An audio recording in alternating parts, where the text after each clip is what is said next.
cats and caretakers. Eh? A square mile of cats and caretakers. That's the city outside working hours, you know. Dead. Not strictly true, perhaps. Damn nearly.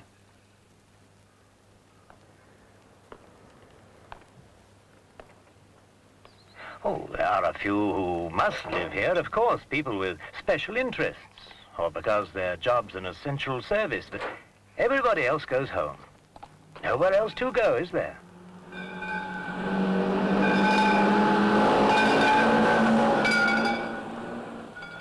Yet less than 100 years ago, the city was more densely populated than any other part of London.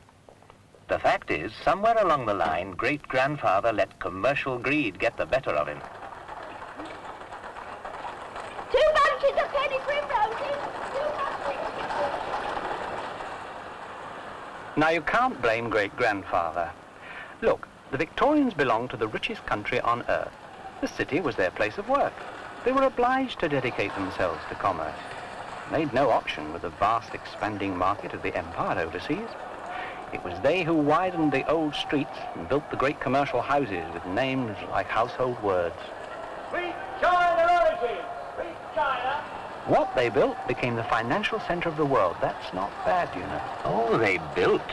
You've only got to look around to see that. But only for working, not for living. More and more people got pushed further and further from the heart of things and their place of work. Blame the steam train for that. Blame the twopenny tube. Blame the internal combustion engine.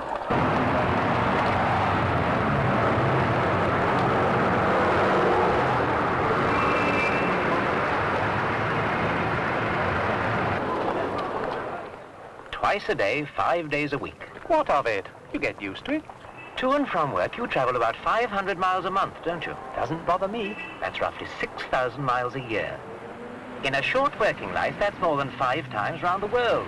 And it doesn't bother you. You can't put the clock back, you know. No, but you can put it forward.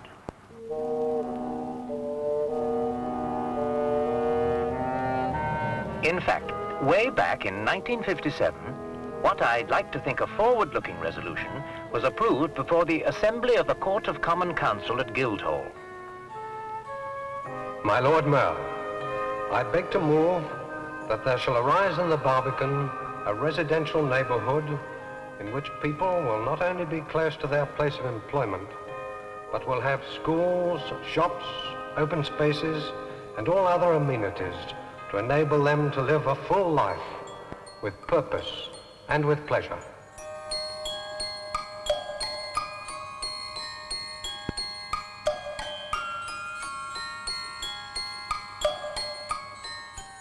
So far as we architects were concerned, that resolution was the green light at long last. I remember thinking at the time how it was the first great fire of London that gave us St. Paul's and all the Wren churches in the city. That's history. But because of commercial pressures, Wren's great plan for rebuilding the entire city never got off the drawing board. The opportunity seemed lost forever. Now a second great fire of London is history too. And I'm not so young that I don't remember it very well indeed. It started on an August night in 1940.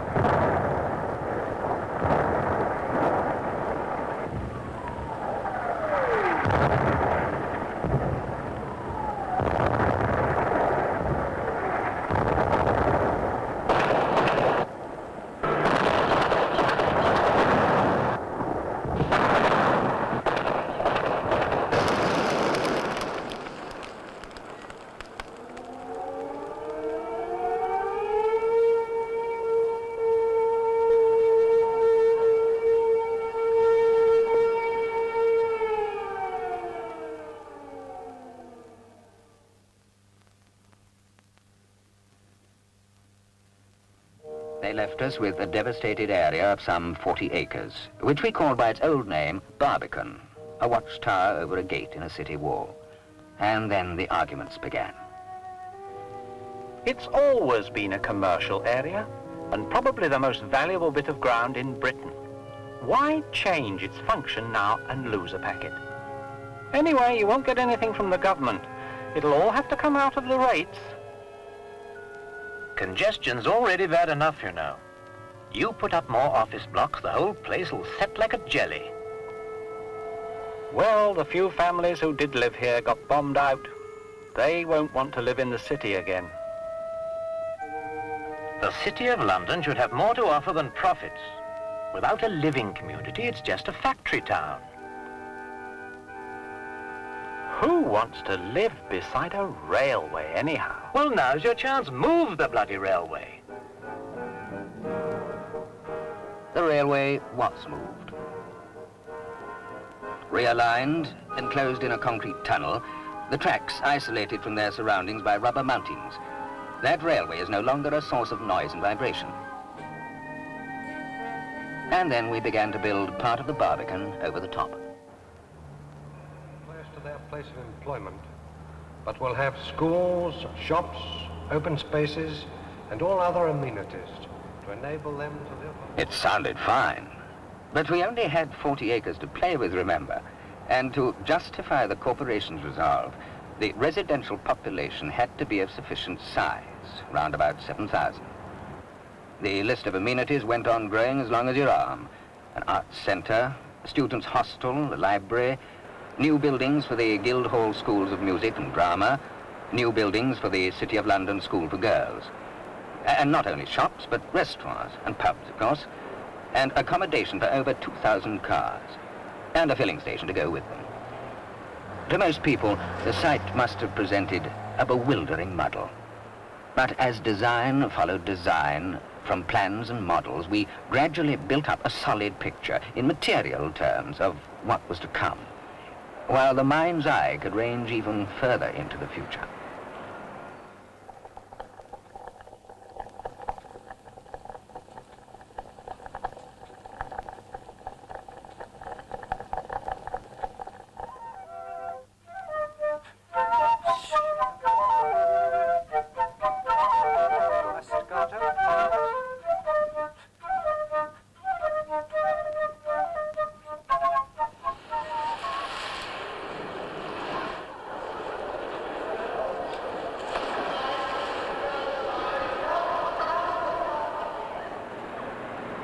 In one sense, on a site like this, it's the open space that costs the money.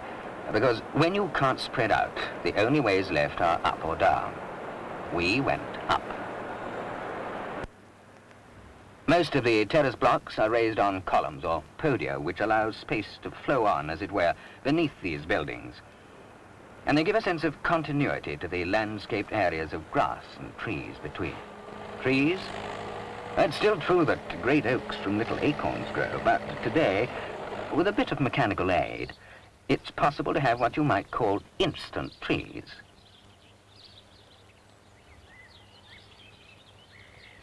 And just as people in their homes use mirrors to give a sense of spaciousness, so a sheet of water outdoors has a similar effect. Mind you, there's nothing terribly new in all this, not in principle. What we are doing is simply taking the best from the past and reshaping it for the future. London has long had its terraces raised on podia, while another of its successful forms of residential development is the familiar garden square.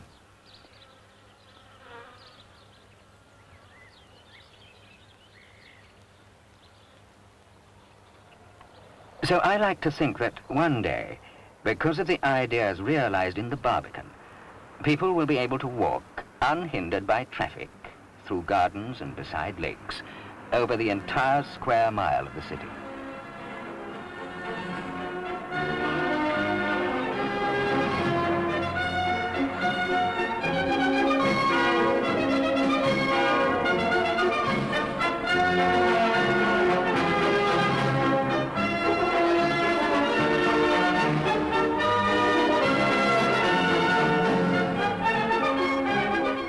They've been going on about segregating pedestrians from traffic in the city ever since the first horse bus pulled in from Bayswater. But if you knew the little streets, courts, alleyways, traffic never bothered you. You could always nip from here to there, or stop and chat and do a bit of business on the way. It was really rather cosy, like belonging to a club.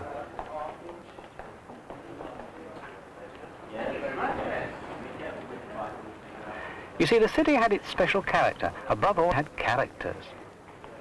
Pity to lose all that. It's an odd thing about the city, you know. The old rubs along with the new quite happily here. Always has. The fact is, each generation's left something of itself behind. A kind of reflection of its own image, if you like. Maybe the Barbican will be ours. I mean, the city's changing all the time. Some things you'd hardly notice. But when we first came here to work, it was black coats and striped trousers everywhere, wasn't it? Now it's all women in miniskirts in the city, for heaven's sake. Oh, come off it. Even St. Paul's was new once, you know. Before my time. Anyhow, say what you like. The Barbican won't make a ha'porth of difference to the rush hour traffic. It's a drop in the bucket, even if all 7,000 of them work in the city, which they won't. So you'll end up with one lot trying to get in, while the other lot's trying to get out. Surely the important thing is to get the heart beating again and bring life back into the city.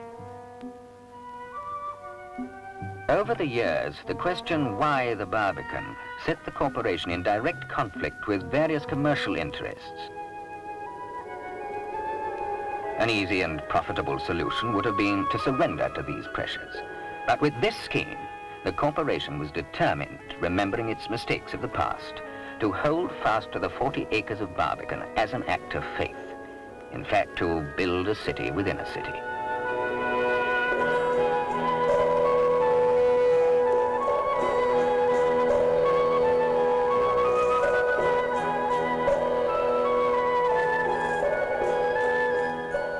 More than 2,000 separate flats are planned for the Barbican, 3 high tower blocks, each of 43 stories, and a series of smaller terrace blocks built on podia, which give a dramatic visual contrast.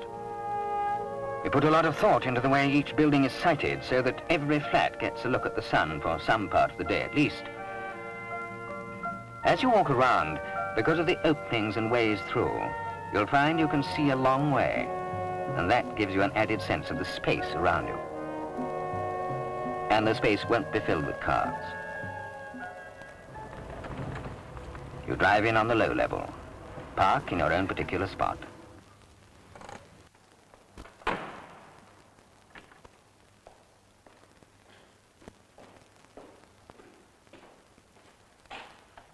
And there's the lift waiting to take you up to your flat. I said to Gerald, darling, the Barbican is definitely not for us. But he said, there's no harm in having a look. So here I am. And what do you think? I think it's all just a little bit, Well, of course, they only show flats, and I know the most marvellous young man who simply adore to get at one of these. He does some very clever things with whites of eggs. You will notice that the kitchens are designed as internal units, so that all the living rooms get the benefit of the generous window space. Every kitchen has waste disposal. No cooking smells. That's all taken care of with the ventilation. I'll bet.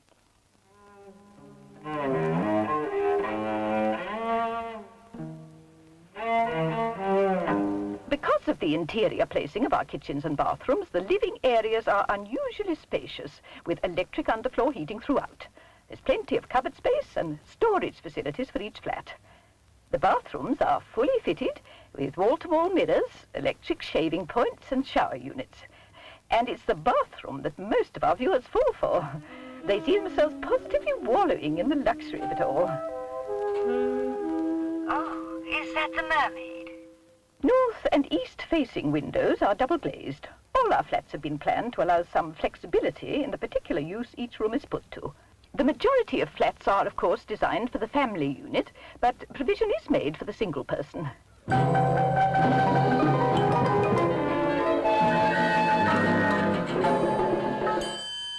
There's soundproofing throughout, of course, and that helps people of different tastes to live comfortably with one another. do you know, I think I'll talk it over with Gerald again.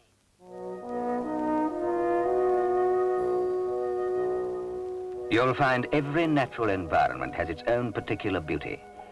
It's a design for living whose chief function is to allow the occupying creature complete fulfillment.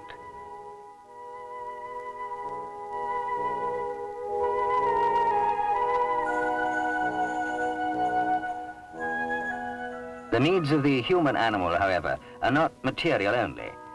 A modern home, with all its built-in technological wonders, is nothing unless it sets us free to live our lives more fully. One of the few original buildings to remain standing on the Barbican site is the Church of St. Giles, Cripplegate. 100 years ago, a densely populated parish of some 12,000 souls, it was reduced to less than 50 residents.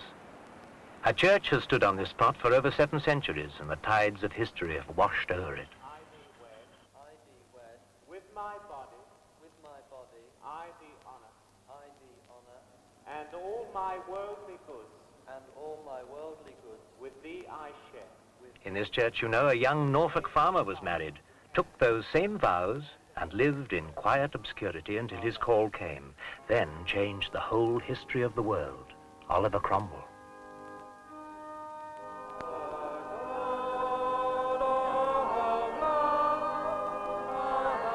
And John Fox is buried here, whose Book of Martyrs once held a place second only to the Bible.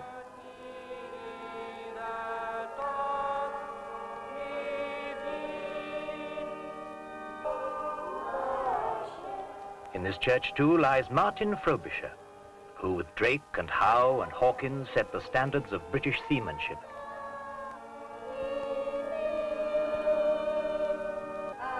Not far away, a poet struggled with words to try to justify God's ways to man, and was paid £5 for the greatest epic in our language. He too lies here.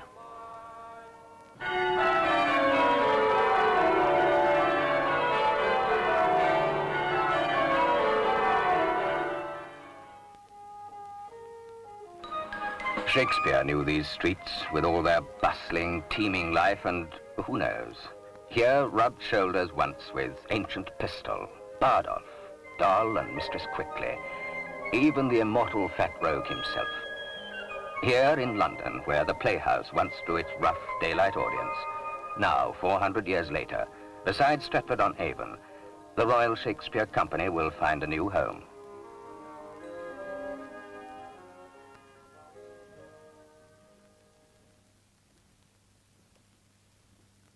I don't know. Times change, I admit. People too, I suppose. But an arts centre in the city? That's going a bit far, isn't it? Oh, I know the theatre's going to be a marvellous building with the most modern equipment and its own drama school. I know all that. And a great concert hall with yet another school and even more students. A library, probably a cinema, and an art gallery. All I'm asking is, are we going to see a fair return? A fair return. That depends on how you look at it, but I think so. You see, the Arts Centre is simply one part of the whole concept, which couldn't truly flourish without the others.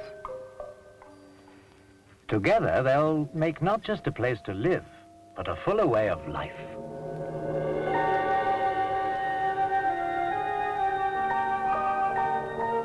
The Barbican was designed to draw Londoners into the city. It will surely also draw the world into London. For as Dr. Johnson once said, the city of London has always been a place of good companionship. It may change, but it cannot but endure.